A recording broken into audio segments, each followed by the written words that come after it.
Hi നമസ്കാരം, welcome back to Taste and Tales with Sudha. നിങ്ങളെല്ലാവരും സുഖമായിരിക്കുന്നു എന്ന് വിശ്വസിക്കുന്നു. അപ്പോൾ ഇന്നത്തെ നമ്മുടെ സ്പെഷ്യൽ എന്ന് പറയുന്നത് ഒരു ചിക്കൻ ബിരിയാണിയുടെ റെസിപ്പിയാണ് കേട്ടോ. അപ്പോൾ ഈ ചിക്കൻ ബിരിയാണി നമ്മൾ സ്റ്റെപ്പ് ബൈ സ്റ്റെപ്പായിട്ട് എക്സ്പ്ലെയിൻ ചെയ്തിരിക്കുന്നത് കൊണ്ട് തന്നെ ഈ വീഡിയോ കുറച്ച് ലെങ്തിയാണ്. പക്ഷേ ലെങ്തി ആണെങ്കിലും ഈ വീഡിയോ ഫോളോ ചെയ്ത് നിങ്ങൾ ബിരിയാണി ഉണ്ടാക്കുവാണെങ്കിൽ നല്ല പെർഫെക്റ്റ് ആയിട്ടുള്ള ഒരു ബിരിയാണി നിങ്ങൾക്ക് കിട്ടും എന്നുള്ളത് ഗ്യാരണ്ടിയാണ് കേട്ടോ. അപ്പോൾ ഇതെങ്ങനെ ചെയ്യണേന്ന് നമുക്ക് നോക്കാം. ഇതിന് വേണ്ടിയിട്ട് ഞാനിവിടെ 2 കിലോ ചിക്കൻ എടുത്ത് മീഡിയം സൈസിൽ അരിഞ്ഞ് കഴുകി റെഡിയാക്കി വെച്ചിട്ടുണ്ട്. ഇനി നമുക്കിതിനെ ഒന്ന് മാറിനേറ്റ് ചെയ്തെടുക്കാം. അതിനുവേണ്ടി 2 table spoon Kashmiri chilli powder ഇട്ട് കൊടുക്കാം. പിന്നെ 2 ടേബിൾ സ്പൂണ് മല്ലിപ്പൊടി ഇട്ട് കൊടുക്കാം. പിന്നെ അതിനകത്തേക്ക് 1 ടീസ്പൂൺ അളവിൽ മഞ്ഞപ്പൊടി ചേർത്ത് കൊടുക്കാം. പിന്നെ 2 ടീസ്പൂൺ അളവിൽ ഗരം മസാല, പിന്നെ ഒരു 3 ടേബിൾ സ്പൂൺ അളവിൽ ജിഞ്ചർ ഗാർലിക് പേസ്റ്റ്, 1 കപ്പ് തൈര്, 2 ടീസ്പൂൺ അളവിൽ ഓയിൽ ചേർത്ത് കൊടുത്തിട്ടുണ്ട്. ഏത് ഓയിൽ വേണമെങ്കിലും ചേർത്ത് കൊടുക്കാം. പിന്നെ അതിനകത്തേക്ക് കുറച്ച് നമ്മുടെ മല്ലിയിലയും പിന്നെ കുറച്ച് നമ്മുടെ ഒരു പുതിനയിലയും കൂടെ ചേർത്ത് കൊടുക്കുന്നുണ്ട് കേട്ടോ. പിന്നെ അതിനകത്തേക്ക് തന്നെ ഒരു നാരങ്ങയുടെ ജ്യൂസും ചേർത്ത് കൊടുത്ത് പാകത്തിന് ഉപ്പും ചേർത്ത് കൊടുക്കുന്നുണ്ട് കേട്ടോ. അപ്പോൾ നമ്മുടെ ഈ മല്ലിയിലയും നമ്മുടെ ആ പുതിനയിലയൊക്കെ ഇട്ടിട്ട് നമ്മുടെ ഈ ചിക്കൻ മാരിനേറ്റ് ചെയ്ത് വെക്കുമ്പോഴത്തേക്കും നമ്മൾ ആ ചിക്കൻ ഫ്രൈ ചെയ്തെടുക്കുമ്പോൾ ഒരു നല്ല ഫ്ലേവർ കിട്ടും കേട്ടോ. അപ്പോൾ ഇതിനെ എല്ലാത്തിനെയും കൂടെ നന്നായിട്ട് നമ്മളൊന്ന് മിക്സ് ചെയ്തിട്ടുണ്ട്. ഇങ്ങനെ മിക്സ് ചെയ്തെടുത്തിട്ട് നമ്മളതിനെ ഒരു മിനിമം 2 മണിക്കൂറെങ്കിലും ഒന്ന് മാറ്റി വയ്ക്കണം കേട്ടോ. അപ്പോൾ നമുക്കിതിനെ മൂടി മാറ്റി വയ്ക്കാം. ഇനി നമുക്ക് ബിരിയാണിക്കുള്ള കശുവണ്ടിയും മുന്തിരിയെല്ലാം വറുത്തെടുക്കാം കേട്ടോ. അതിനുവേണ്ടി ഒരു പാൻ അടുപ്പത്ത് വെച്ച് അതിനകത്തേക്ക് ഒരു 3 ടേബിൾ സ്പൂൺ അളവിൽ നെയ്യ് ഒഴിച്ചു കൊടുത്തിട്ടുണ്ട്. ഒരു 1/2 കപ്പ് കാഷ്യൂനട്ട് ഇട്ട് കൊടുത്തിട്ടുണ്ട്. അതിനെ ഒന്ന് നമുക്ക് ഫ്രൈ ചെയ്തെടുക്കാം.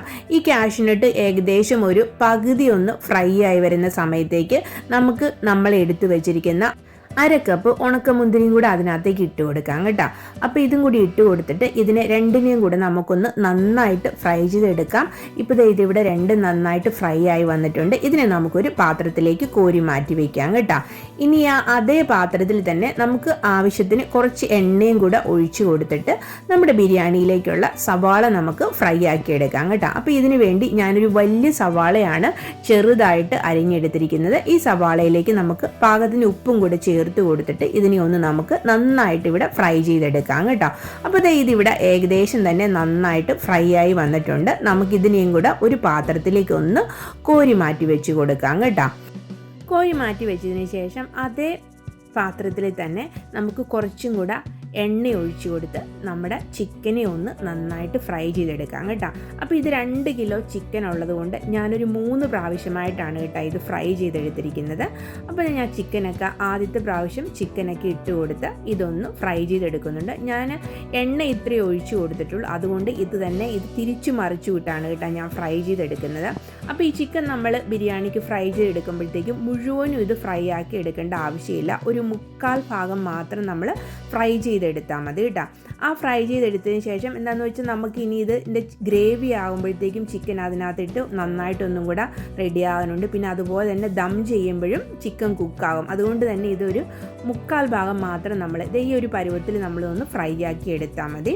അപ്പോൾ എൻ്റെ ഒരു പ്രാവശ്യത്തെ ചിക്കൻ ഞാനിവിടെ ഫ്രൈ ആക്കി വെച്ചിട്ടുണ്ട്.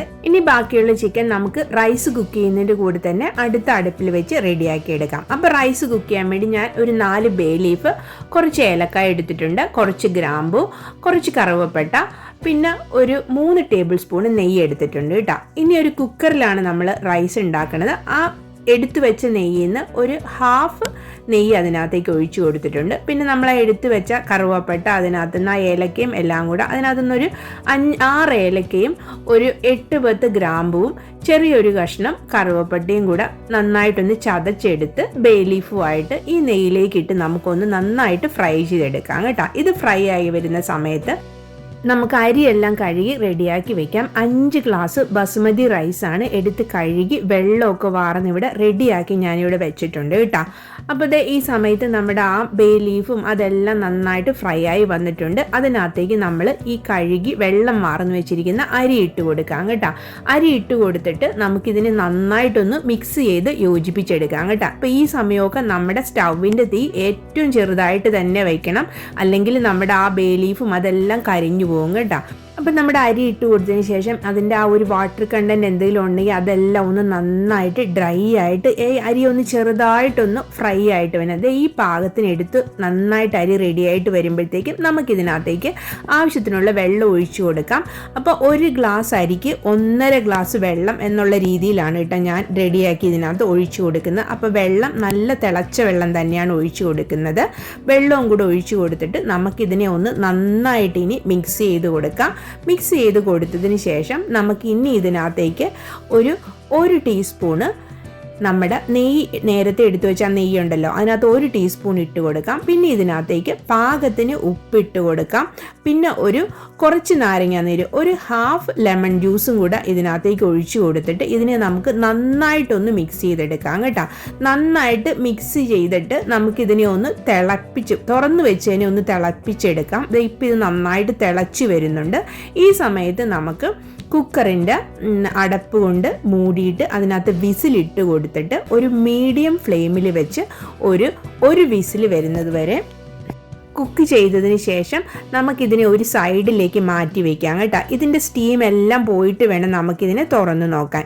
ഇനി നമുക്കൊരു മിക്സിയുടെ ജാർ എടുത്ത് അതിനകത്തേക്ക് ഒരു 15 ഇതള് വെളുത്തുള്ളി ചെറുതായിട്ട് അരിഞ്ഞതും, 3 to 3.5 ഇഞ്ച് സൈസിൽ ഇഞ്ചി ചെറുതായിട്ട് അരിഞ്ഞതും, 10-15 ചെറിയ ഉള്ളിയും 5 പച്ചമുളകും കൂടിയിട്ട് നന്നായിട്ടൊന്ന് ക്രഷ് ചെയ്തെടുക്കാവേ. ഇതിനെ ഒന്ന് ക്രഷ് ചെയ്ത് നമ്മളൊന്ന് മാറ്റി വെച്ചതിന് ശേഷം അതേ മിക്സിയുടെ ജാറിലേക്ക് തന്നെ നമുക്ക് കുറച്ച് മിൻറ്റ് ലീഫും കുറച്ച് കോറിയാണ്ടർ ലീഫും, ഞാൻ 1 പിടി കോറിയാണ്ടർ ലീഫും അതിൻ്റെ ഏകദേശം 1/3 നമ്മുടെ പുതിനയിലയും കൂടിയിട്ട് നന്നായിട്ടൊന്ന് അതും അരച്ച് മാറ്റി വയ്ക്കാം. ഇനി നമുക്കൊരു പാൻ അടുപ്പത്ത് വെച്ച് അതിനകത്ത് ആവശ്യത്തിന് എണ്ണ ഒഴിച്ചു കൊടുത്ത് നമ്മൾ ആ നേരത്തെ റെഡിയാക്കി വെച്ച ജിഞ്ചറും ഗാർലിക്കും പച്ചമുളകും ചെറിയുള്ളിയും കൂടെയുള്ള ആ ഒരു ക്രഷ് ചെയ്ത മിക്സ് ഇട്ട് നന്നായിട്ടൊന്ന് നമുക്കതിനെ വഴറ്റിയെടുക്കാം കേട്ടോ. ഇതിൻ്റെ ആ പച്ചമണമൊക്കെ മാറി വരുന്ന സമയത്ത് നമുക്ക് റെഡിയാക്കി വെച്ചിരിക്കുന്ന സവാള ഉള്ളി ഇതിനകത്തേക്ക് ഇട്ട് കൊടുക്കാം. ഞാനിവിടെ 5 വലിയ സവാള ഉള്ളിയാണ് നീളത്തിൽ അരിഞ്ഞ് ഇതിനകത്തേക്ക് ചേർത്ത് കൊടുത്തിരിക്കുന്നത് കേട്ടോ. അപ്പോൾ ഇതെല്ലാം കൂടി ഇട്ട് വന്നപ്പോഴത്തേക്കും നമ്മുടെ പാത്രം കുറച്ച് ചെറുതായിപ്പോയി. നമുക്ക് ഈ പാത്രം ഒന്ന് മാറ്റി കൊടുക്കാം. ഇത് ഞാൻ നമ്മുടെ വലിയ പാത്രത്തിലേക്ക് മാറ്റി ഇതിനെല്ലാത്തിനെയും കൂടെ നന്നായിട്ടൊന്ന് മിക്സ് ചെയ്തെടുക്കുന്നുണ്ട് കേട്ടോ. അപ്പോൾ ഇതിനകത്തേക്ക് പാകത്തിന് ഉപ്പും കൂടെ ചേർത്ത് കൊടുത്ത് നമുക്കിതിനെ നന്നായിട്ട് തന്നെ ഒന്ന് വഴറ്റി റെഡിയാക്കി എടുക്കാം കേട്ടോ. ഇത് വഴന്നു വരുന്ന സമയത്ത് നമ്മുടെ കുക്കർ തുറന്ന് നോക്കാം. ഇപ്പോഴേ നമ്മുടെ ചോറെല്ലാം റെഡിയായി വെന്ത് നല്ല സൂപ്പറായിട്ട് ഇവിടെ വന്നിട്ടുണ്ട് കേട്ടോ. അപ്പോൾ ഈ റൈസിന് ഇനി നമുക്ക് വേറൊരു പാത്രത്തിലേക്ക് കുക്കറിൽ നിന്നൊന്ന് മാറ്റി വെക്കാം കേട്ടോ. ഈ സമയത്ത് തന്നെ നമ്മുടെ ആ ഒരു ഒണിയനൊക്കെ ഇവിടെ നന്നായിട്ട് വഴന്ന് റെഡി ആയിട്ട് വന്നിട്ടുണ്ട് കേട്ടോ. ഇനി നമുക്ക് ഗ്രേവിക്ക് ആവശ്യമുള്ള മസാലകളെല്ലാം ഇട്ട് കൊടുക്കാം. 1 ടേബിൾ സ്പൂൺ അളവിൽ മല്ലിപ്പൊടി ഇട്ട് കൊടുത്തിട്ടുണ്ട്. പിന്നെ 1 ടേബിൾ സ്പൂൺ അളവിന് കാശ്മീരി ചില്ലിപ്പൊടി ചേർത്ത് കൊടുത്തിട്ടുണ്ട്. പിന്നെ 1 ടേബിൾ സ്പൂൺ അളവിൽ ഗരം മസാല ചേർത്ത് കൊടുത്തിട്ടുണ്ട്. 1/2 ടീസ്പൂൺ അളവിൽ നമുക്ക് മഞ്ഞൾപ്പൊടി ചേർത്ത് കൊടുക്കാം. എന്നിട്ട് നമുക്ക് ഇതിനെ എല്ലാത്തിനെയും കൂടെ ഒന്ന് നന്നായിട്ട് തന്നെ മിക്സ് ചെയ്ത് യോജിപ്പിച്ചെടുക്കാം കേട്ടോ. അപ്പോൾ നമ്മുടെ തീയുടെ ഫ്ലെയിം നന്നായിട്ട് ഈ സമയത്ത് കുറച്ച് വയ്ക്കാനായിട്ട് ഒന്ന് ഓർത്തേക്കണം കേട്ടോ. അപ്പോൾ ഇതിൻ്റെ മസാലയുടെ പച്ചമണം മാറണ വരെ ഇതിനെ നമുക്ക് നന്നായിട്ടൊന്ന് റെഡിയാക്കി എടുക്കാം. ഇപ്പോൾ നമ്മുടെ മസാലയുടെ പച്ചമണമൊക്കെ മാറിയിട്ടുണ്ട്. ഇനി ഇതിനകത്തേക്ക് ചെറുതായിട്ട് അരിഞ്ഞു വെച്ച 2 തക്കാളിയാണ് കേട്ടോ ഞാൻ ആഡ് ചെയ്ത് കൊടുക്കുന്നത്. ആ തക്കാളിയും കൂടി ഇട്ട് ഇനി നമുക്കിതിനെ നന്നായിട്ട് തന്നെ മിക്സ് ചെയ്തെടുക്കാം കേട്ടോ. ഇതിനെ നന്നായിട്ടൊന്ന് മിക്സ് ചെയ്ത് എടുത്തതിന് ശേഷം നമുക്കിതിനെ ഒരു 3 മിനിറ്റ് അടച്ചു വെച്ചൊന്ന് വേവിക്കാം കേട്ടോ. 3 മിനിറ്റ് കഴിഞ്ഞ് തുറന്ന് നോക്കുമ്പോൾ നമ്മുടെ തക്കാളി എല്ലാം നന്നായിട്ട് വെന്ത് ഈ ഉള്ളിയിലേക്ക് നന്നായിട്ട് യോജിച്ച് ചേർന്നിട്ടുണ്ട് കേട്ടോ. ഈ സമയത്ത് നമ്മൾ നേരത്തെ അരച്ചു വെച്ച നമ്മുടെ കോറിയാണ്ടറിൻ്റെയും മിൻറ്റിൻ്റെയും കൂടെയുള്ള ആ ഒരു പേസ്റ്റും പിന്നെ നമ്മൾ വറുത്ത് വെച്ചിരിക്കുന്ന ആ ഒരു കാഷ്യൂ നട്ടും പിന്നെ ഉള്ളിയും അതുപോലെ തന്നെ നമ്മുടെ ആ ഒരു ഉണക്കമുന്തിരിയുടെയും എല്ലാത്തിൻ്റെയും മിക്സിയിൽ നിന്ന് കുറച്ചെടുത്ത് നന്നായിട്ടൊന്ന് ചതച്ചും അതും കൂടി ഇതിനകത്തേക്ക് ഇട്ട് കൊടുക്കാം കേട്ടോ. ഇത് നമ്മുടെ ഗ്രേവിക്ക് നല്ലൊരു ഫ്ലേവർ കിട്ടാൻ വേണ്ടിയാണ് നമ്മളിങ്ങനെ ചെയ്യുന്നത്. അപ്പോൾ ഇതെല്ലാം കൂടി ഇതിനെ നമുക്ക് നന്നായിട്ടൊന്ന് മിക്സ് ചെയ്തതിന് ശേഷം നമുക്കൊരു 3 ടേബിൾ സ്പൂൺ അളവിൽ തൈരും കൂടി ഇതിനകത്തേക്ക് ഒഴിച്ചു കൊടുക്കാം കേട്ടോ. ആ തൈരും കൂടി ഒഴിച്ചു കൊടുത്ത് ഇതിനെ നമുക്ക് നന്നായിട്ടൊന്ന് മിക്സ് ചെയ്തെടുക്കാം കേട്ടോ. അപ്പോൾ ഈ സമയത്ത് നിങ്ങൾക്ക് നിങ്ങളുടെ ഗ്രേവിക്ക് ഉപ്പൊക്കെ പാകത്തിനുണ്ടോ എന്ന് നോക്കണം. പാകത്തിന് ഉപ്പില്ലെങ്കിൽ ഈ സമയത്ത് ഉപ്പൊക്കെ ഗ്രേവിക്ക് നമ്മൾ ചേർത്ത് കൊടുക്കണം കേട്ടോ. അപ്പോൾ എനിക്കിവിടെ എല്ലാം നല്ല സെറ്റായിരുന്നു, അതുകൊണ്ട് ഞാൻ വേറൊന്നും ചേർത്ത് കൊടുത്തിട്ടില്ല. ഇനി നമുക്കിതിനകത്തേക്ക് നമ്മൾ വറുത്ത് വെച്ചിരുന്ന ചിക്കൻ ഇട്ട് കൊടുക്കാം. ആ ചിക്കനും കൂടി ഇട്ട് കൊടുത്ത് ഇതിനെ നമുക്ക് നന്നായിട്ട് തന്നെ ഒന്ന് മിക്സ് ചെയ്ത് കൊടുക്കാം കേട്ടോ. മിക്സ് ചെയ്ത് കൊടുത്തതിന് ശേഷം ഒരു 100 ml ഒരു അര ഗ്ലാസ് അളവിൽ നമ്മൾ നന്നായിട്ട് തിളച്ച വെള്ളം കൂടെ ഒഴിച്ചു കൊടുത്ത് ഇതിനെ ഒന്ന് നന്നായിട്ട് മിക്സ് ചെയ്തതിന് ശേഷം മൂടി വെച്ച് ഒരു 2 മിനിറ്റ് നമുക്കൊന്ന് കുക്കാക്കി എടുക്കാം. ഇപ്പം 2 മിനിറ്റ് ആയിട്ടുണ്ട്. നമുക്കിതിനെ ഒന്ന് തുറന്ന് നോക്കാം. ഇപ്പോഴേ നമ്മുടെ ആ ഒരു ബിരിയാണിയുടെ ചിക്കൻ ഗ്രേവി ഇവിടെ നല്ല സൂപ്പറായിട്ട് റെഡിയായി വന്നിട്ടുണ്ട്. നല്ലൊരു അടിപൊളി മണം ഇപ്പോൾ വരുന്നുണ്ട് കേട്ടോ. അപ്പോൾ ഇനി നമുക്ക് നമ്മുടെ ചിക്കൻ ബിരിയാണി ദം ചെയ്യുകയാണ് കേട്ടോ വേണ്ടത്. അപ്പോൾ ഇതിനകത്ത് നിന്ന് ഒരു ഹാഫ് പോർഷൻ ചിക്കൻ ഞാൻ എടുത്തൊന്ന് മാറ്റി വയ്ക്കുന്നുണ്ട്. അപ്പോൾ അതേ ഹാഫ് പോർഷൻ ചിക്കൻ ഇതിനകത്ത് സെറ്റാക്കി ഞാൻ വെച്ചിട്ടുണ്ട് കേട്ടോ. ഇനി നമ്മൾ റെഡിയാക്കി വെച്ചിരിക്കുന്ന നമ്മുടെ ചോറിനകത്തുനിന്ന് ഒരു ഹാഫ് പോർഷൻ നമുക്ക് ചോറ് ഇതിൻ്റെ മുകളിലേക്ക് ഇട്ട് കൊടുക്കാം. ആ ചോറ് ഇട്ട് കൊടുത്ത് നമുക്കിതിനെ ഒന്ന് നന്നായിട്ട് സെറ്റാക്കി ലെവലാക്കി എടുക്കണം കേട്ടോ. ഇതേ ഇപ്പം നമ്മുടെ ചോറെല്ലാം ഞാൻ പകുതി ഇട്ട് കൊടുത്ത് ഇതിനെ നല്ല ലെവലാക്കി റെഡിയാക്കി എടുത്തിട്ടുണ്ട് കേട്ടോ. ഇനി നമുക്ക് ഇതിനകത്തേക്ക് നമ്മൾ വറുത്ത് വെച്ചിരിക്കുന്ന നമ്മുടെ ഉള്ളിയും നമ്മുടെ അണ്ടിപ്പരിപ്പും അതുപോലെ തന്നെ നമ്മൾ ഉണക്കമുന്തിരിയും ഇട്ട് കൊടുക്കാം കേട്ടോ.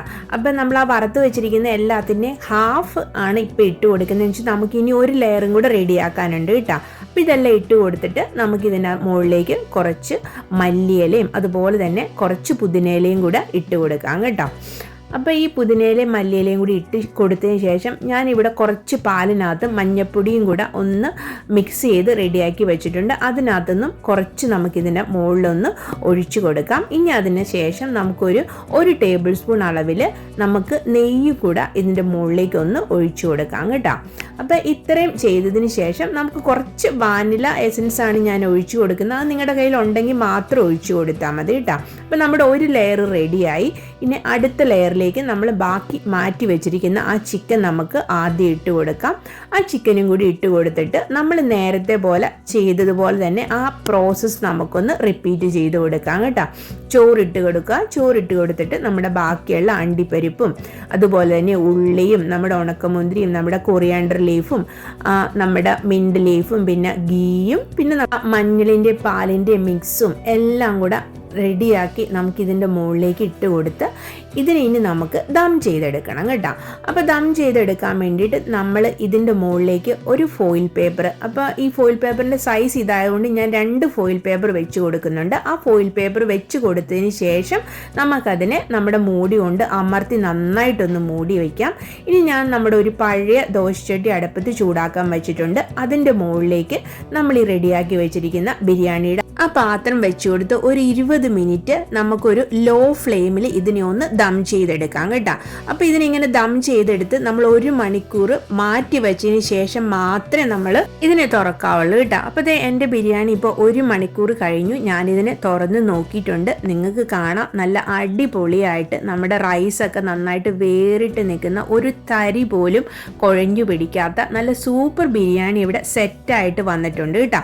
അപ്പോൾ ഇന്നത്തെ വീഡിയോ എല്ലാവർക്കും ഇഷ്ടപ്പെട്ടിട്ടുണ്ടെന്ന് വിചാരിക്കുന്നു. ഇത് ഉപയോഗപ്രദമായിട്ടുണ്ടെങ്കിൽ ഒന്ന് ലൈക്ക് ചെയ്യാനും ഷെയർ ചെയ്യാനും സബ്സ്ക്രൈബ് ചെയ്യാനും ഒന്നും ആരും മറക്കരുത് കേട്ടോ. നമ്മുടെ ബിരിയാണി നമുക്കൊരു സെർവിങ് ഡിഷിലേക്ക് ഒന്ന് മാറ്റാം. ഇത് നോക്കിയാൽ നമ്മുടെ അടിപൊളി സൂപ്പർ ടേസ്റ്റി ആയിട്ടുള്ള ബിരിയാണിയാണ്. എല്ലാവരും ചെയ്ത് നോക്കണം. ചെയ്ത് നോക്കിയിട്ട് നിങ്ങളുടെ അഭിപ്രായം എല്ലാം പറയണം കേട്ടോ. അപ്പോൾ ഇതുപോലെ വീണ്ടും ഒരു വീഡിയോ ആയിട്ട് വരുന്നവരെയും എല്ലാവർക്കും താങ്ക് യു ഫോർ വാച്ചിങ്.